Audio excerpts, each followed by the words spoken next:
और लड़ाई सीधा आरजेडी बनाम कांग्रेस का है और कांग्रेस के साथ आरजेडी ने धोखा किया है। अपने साथियों के साथ गद्दारी और धोखा करता तो बाकी दल तो स्वतंत्र निर्णय लेने पे।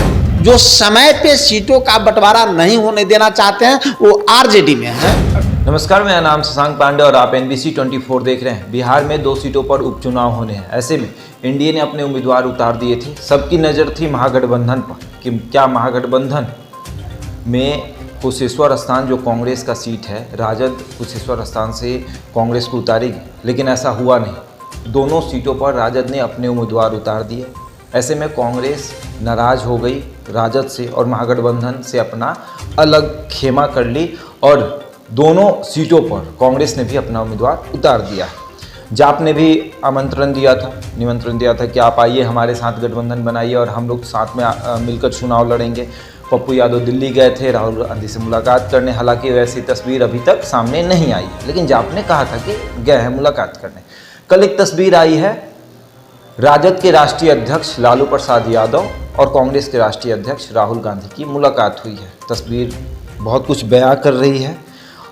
दोनों राष्ट्रीय अध्यक्ष ये साबित करने में लगे हैं कि महागठबंधन अभी है, लेकिन बिहार के प्रदेश अध्यक्ष, राजद के प्रदेश अध्यक्ष जगदानंद सिंह और कांग्रेस के प्रदेश अध्यक्ष मदन मोहन झा ये साबित कर रहे हैं कि महागठबंधन टूट गया।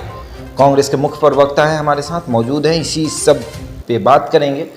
आप लोग कह रहे हैं कि महागठबंधन टूट गया, लेकिन कल जो तस्वीर थी वो कुछ और बयां कर रही थी। महागठबंधन टूट गया, मैंने ऐसा नहीं कहा। महागठबंधन व्यापक है, वो विधानसभा के आम चुनाव के लिए है और लोकसभा के आम चुनाव के लिए है। अगर ये उपचुनाव होता है और महागठबंधन के कोई दल अगर महागठबंधन धर्म का पालन नहीं करता, गठबंधन धर्म का पालन नहीं करता, अपने साथियों के साथ गद्दारी और धोखा करता, तो बाकी दल तो स्वतंत्र निर्णय लेने पे। 2 सीटों पे उपचुनाव हो रहा है, कुशेश्वर स्थान और तारापुर 2019 के बिहार विधानसभा चुनाव में आरजेडी लड़ी थी। कुशेश्वर स्थान में कांग्रेस पार्टी लड़ी थी। कांग्रेस पार्टी के उम्मीदवार कम अंतरों से हारा, तब जबकि तारापुर के उम्मीदवार आरजेडी के ज़्यादा मतों से हारा है।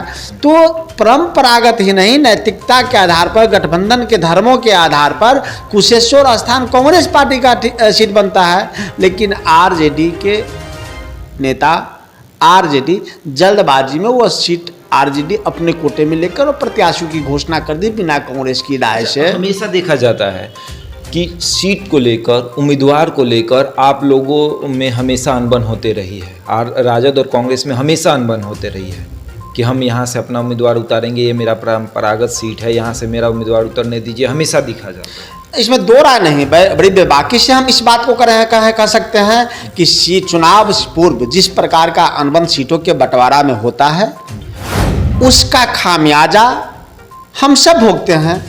पिछले विधानसभा चुनाव में भी जिस प्रकार से सीटों का आनाकानी हुआ, अंतिम स्थिति में सीटों का निर्णय लिया गया। कल नॉमिनेशन और आज हमें सीटें दी जाती थी। अगर वही 70 सीट नहीं है, लेकिन जब भी वक्त आता है तो सीटों के बंटवारे समय पे नहीं हो पाता है, जिसका खामियाजा हम देश में और राज्य में दोनों भोगते हैं। सबसे अधिक हम राज्य में भोगे हैं। मैंने दोबारा इस बात को बोलने पे मुझे दिक्कत नहीं है कि वो 70 सीटें हमें समय पूर्व दे दी गई होती, चिन्हित करके दे दी गई होती, तो हम व्यापक जीतते, आरजेडी भी व्यापक जीतता और 2/3 बहुमत से तेजस्वी जी आज सीएम होते। तो आखिर कौन लोग हैं जो समय पे सीटों का बंटवारा नहीं होने देना चाहते हैं? वो आरजेडी में है। राजद ने हमेशा आरोप लगाया है आपके ऊपर कि आप लोग अपने शीर्ष नेतृत्व से बिना बात किए हुए बयान दे देते हैं। तेजस्वी यादव गए थे दिल्ली में, राहुल गांधी से मुलाकात की, उसके बाद दोनों सीटों पर उम्मीदवार उतारे, लेकिन आप लोगों को पता नहीं था, बिना जाने आप लोग बयान देते रहे। उसके बाद महागठबंधन में टूट हो गई। कांग्रेस पार्टी के कोई भी कार्यकर्ता अल्लाह का मान के इच्छा और निर्देश के विपरीत चल ही नहीं सकता। इतना निष्ठावान कांग्रेसी है और स्वाभिमान बेच के कांग्रेस पार्टी कभी राजनीति नहीं की है। आरजेडी को यह बताना पड़ेगा कि आखिर जनता को भी बताना पड़ेगा कि जो सीट हम कम अंतर से 2020 में हारे थे, वह सीट पे अपना उम्मीदवार क्यों दिया, तो गठबंधन किसने तोड़ा। जनता देख रही है कि गठबंधन धर्म का पालन कौन नहीं करता। मैंने तो कहा विधानसभा चुनाव में के लिए गठबंधन व्यापक हुआ और लोकसभा चुनाव के लिए हुआ, लेकिन जब जब गठबंधन टूटा है इसका खामियाजा आरजेडी भोगा है। दोनों सीट पर आप लोगों ने भी अपना उम्मीदवार उतार दिया है, जीत किसकी होगी? महागठबंधन में किसकी जीत होगी, राजद या कांग्रेस? आप तो कहेंगे कांग्रेस। नहीं, मैं ऐसा नहीं कहूँगा, मैं एक शब्द में कह रहा हूँ आपको कि सबसे पहले जेडीयू के प्रत्याशी को तो भारतीय जनता पार्टी हराना चाहती है, मुकेश सहनी हराना चाहते हैं, मांझी जी हराना चाहते हैं। आप राजद के विरोध में अपना कैंडिडेट उतारे हैं, आप कह रहे हैं कि जदयू को बीजेपी हराना चाहती है, आज सपोर्ट कर रहे हैं। कहाँ सपोर्ट कर, लगातार कल 2 दिन पहले ना नीति आयोग के रिपोर्ट का मुख्यमंत्री विरोध कर रहे हैं। अब मुख्यमंत्री के विरोध के बाद भारतीय जनता पार्टी के अध्यक्ष कहते हैं नीति आयोग का रिपोर्ट सही है, तो भारतीय जनता पार्टी और जेडीयू की लड़ाई की वजह से इस बार पुनः जेडीयू 0 हो जाएगा और लड़ाई सीधा आरजेडी बनाम कांग्रेस का है और कांग्रेस के साथ आरजेडी ने धोखा किया है।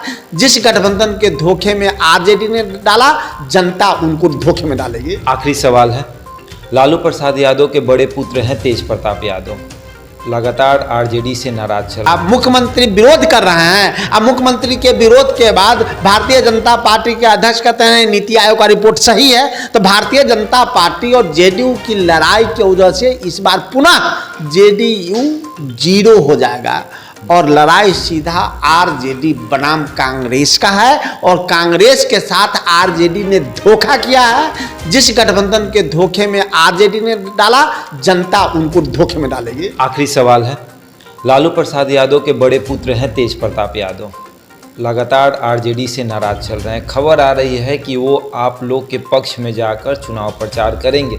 उपचुनाव में उनका नाम हटा दिया गया है राजद की तरफ से स्टार प्रचारक में, अब वो आप लोग के खेमा में जाकर प्रचार करेंगे, खबर सही है? देखिए, इसके हो सकता है अंदर खाने में बात हो, लेकिन बड़े पैमाने पे अभी बातें नहीं हुई है।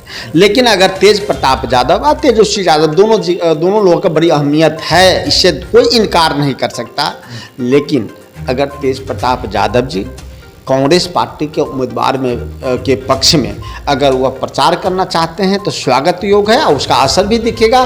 चूँकि एक सीट जो मेरा कुशेश्वर स्थान का है उससे बगल में ही विधानसभा क्षेत्र तेज प्रताप यादव जी का है, तो हम तो स्वागत करेंगे कि हाँ, वो ऐसे लोग जो एनडीए के साथ नहीं जा सकते, ऐसे लोग जो आरजेडी के साथ नहीं जा सकते और हमारे प्रत्याशी को प्यार समर्थन और आशीर्वाद देते हैं, तो हम उनका स्वागत करेंगे। चलिए, तो कांग्रेस के मुख्य प्रवक्ता हैं राजेश राठौर, इन्होंने तेज प्रताप यादव को स्वागत किया है, कहा है कि आप आइए और कुशेश्वर स्थान से मेरे प्रत्याशी का चुनाव प्रचार करिए। बता दें कि राजद ने अपने स्टार प्रचारक में से तेज प्रताप यादव, मीसा भारती का नाम हटा दिया है और काफ़ी राजद के लगभग 20 नेता हैं जो स्टार प्रचारक के लिस्ट में शामिल है और तारापुर और कुशेश्वर स्थान में प्रचार करेंगे अपने उम्मीदवारों के। ऐसे में कांग्रेस अब तेज प्रताप यादव का समर्थन मांग रहा है। तेज प्रताप यादव लगातार कांग्रेस के संपर्क में है। अब देखना यह है कि क्या तेज प्रताप यादव कांग्रेस के उम्मीदवार की प्रचार करने जाते हैं। ऐसे ही तमाम खबरों के लिए जुड़े रहें हमारे साथ और देखते रहें NBC24।